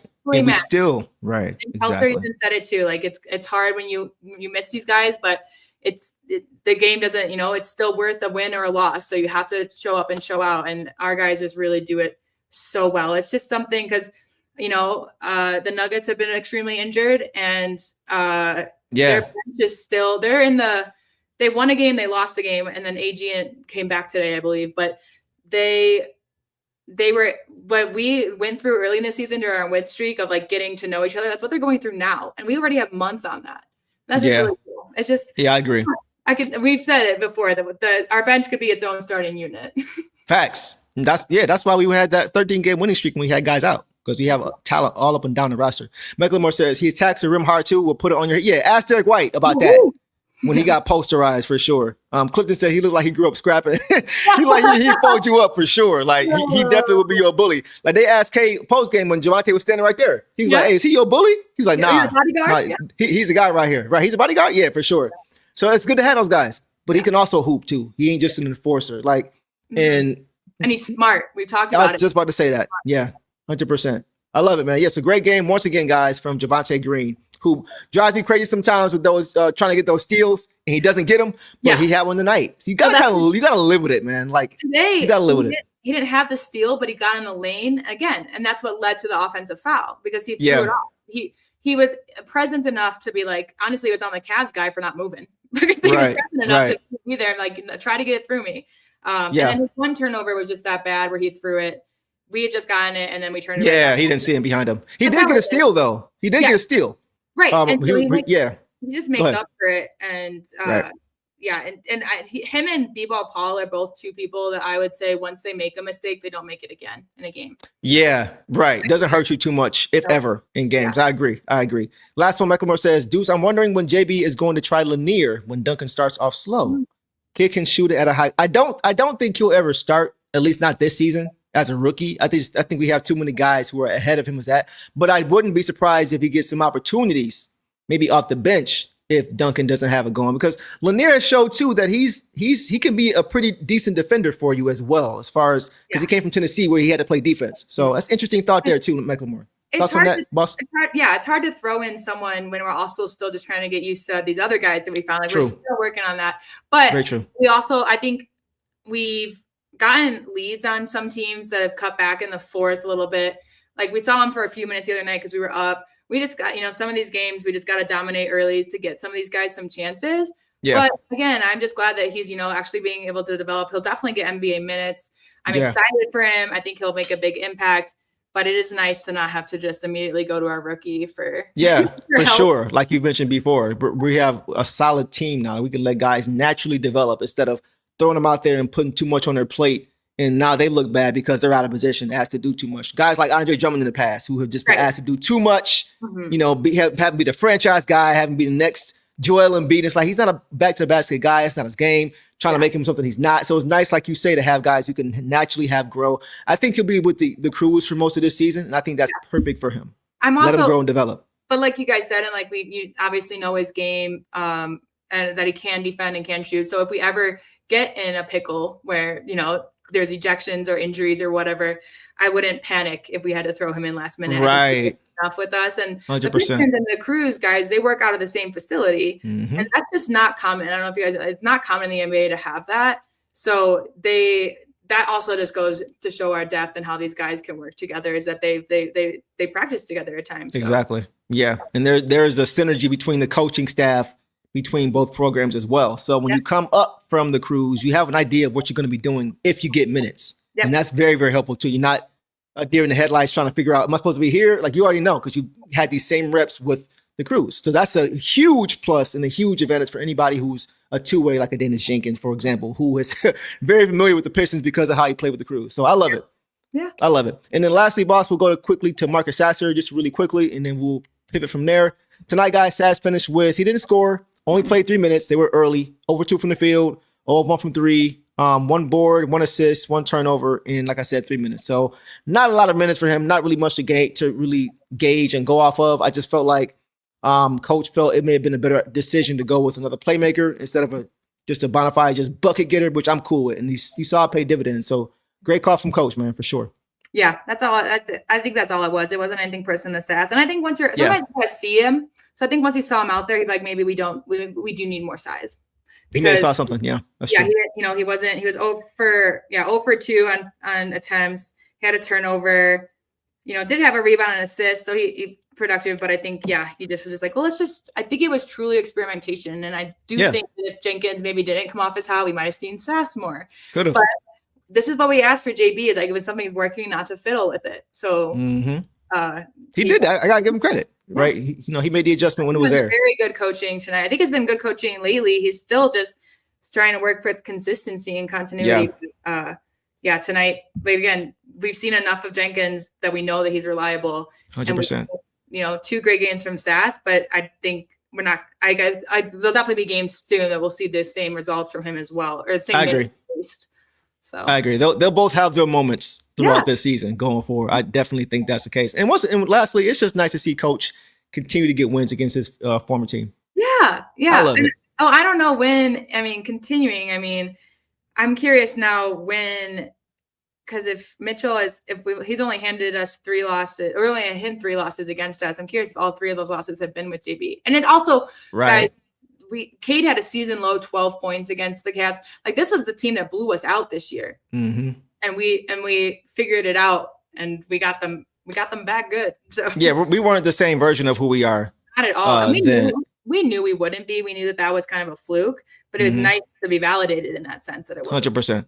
100%. So I love what I saw, guys. All right, guys, in conclusion, we're going to talk about the Knicks a little bit more, just quickly. This is a highly anticipated game coming up tomorrow night in the back-to-back. We haven't faced off against them since last year, Game 6, right? We all know how that series ended. So I'm sure the Pistons are going to be up for this game. And we are currently the top 2 teams in the East.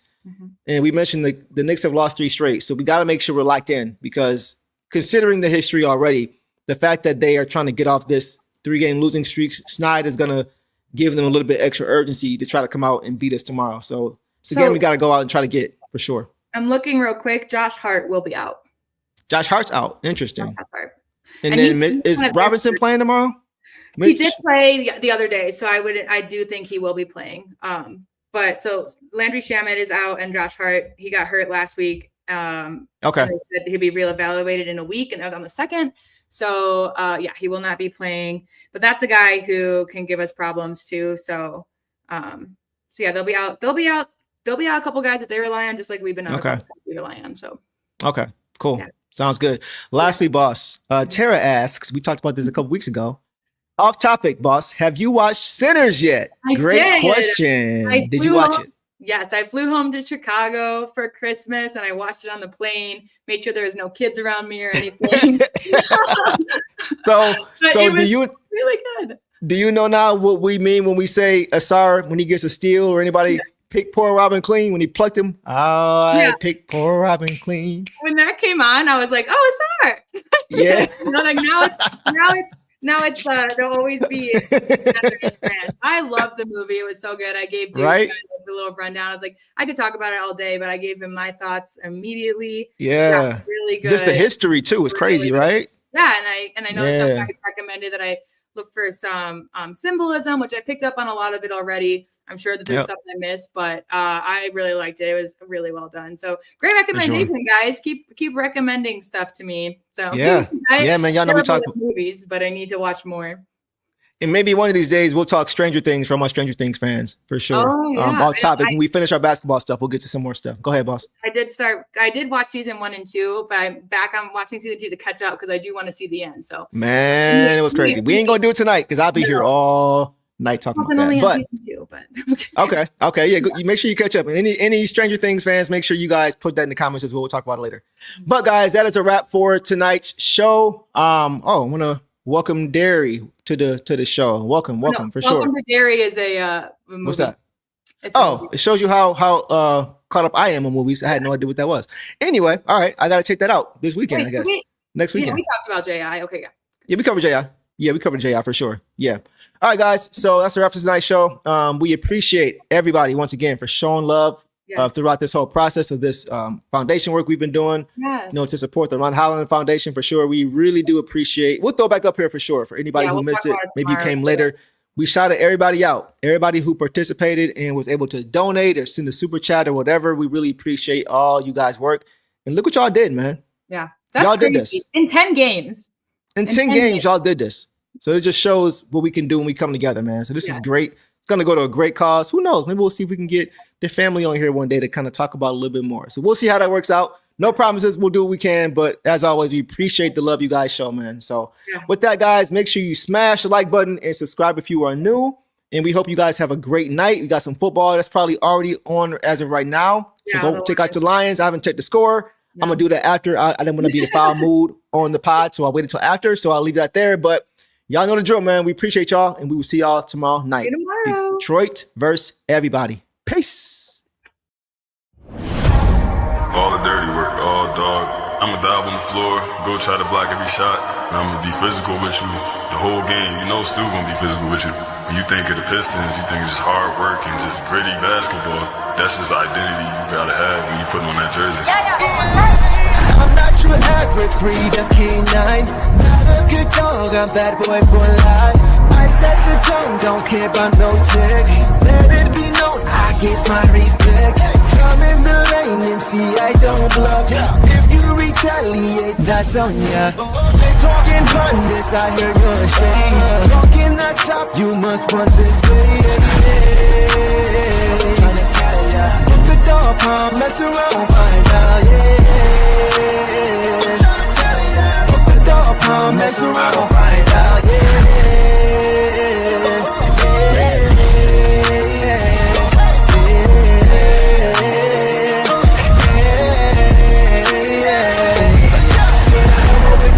for some barbecue sauce, boy, you better cough a hill, cause I'm like that. When you're ready for some barbecue sauce, boy, you better cough a hill, cause I'm like that.